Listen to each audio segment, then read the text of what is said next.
नमस्कार दोस्तों, स्वागत है आपका हमारे चैनल ऋषभ ब्लॉग पे। मैं आपका दोस्त सुभाष स्वागत करता हूँ अपने इस चैनल में। जी दोस्तों, मैं बात करने वाला हूँ आज खेसारी लाल के उस एग्रीमेंट के बारे में जो उन्होंने ग्लोबल म्यूजिक जंक्शन के साथ किया हुआ है।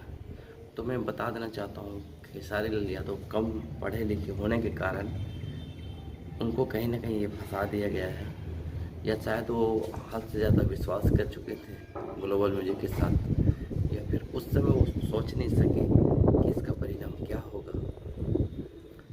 तो उसका जो एग्रीमेंट है उसके बारे में बताता हूँ। एग्रीमेंट वो है कि 3 साल का एग्रीमेंट है। ग्लोबल म्यूजिक के साथ साथ कुछ ही कंपनियों को छोड़ दिया गया है जो उसके साथ वो गाना अपलोड करा सकते हैं या गा सकते हैं उस कंपनी के लिए।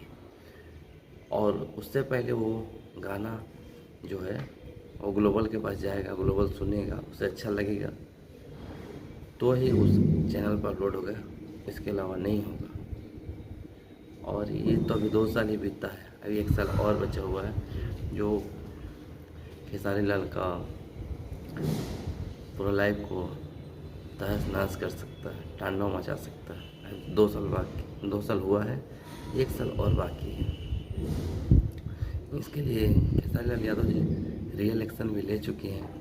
अगर खेसारी लाल का जीत होता है तो ये जो एग्रीमेंट है वो ख़त्म हो जाएगा, नहीं तो 1 साल आगे और झेलना पड़ेगा।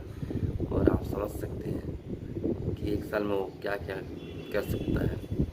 समझ सकते 1 साल काफ़ी बड़ा समय होता है किसी का लाइफ बर्बाद करने और बनाने के लिए।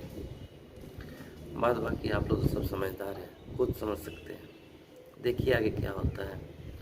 बहुत ही ख़राब लगा मुझे इस बारे में सुनकर, उनका जो मेहनत पर इस तरह से पानी फेर दिया जा रहा, ठीक नहीं लगा, बहुत ख़राब लगा।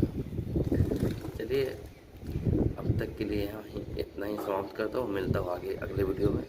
तब तक के लिए बाय, जय हिंद, जय भोजपुरी।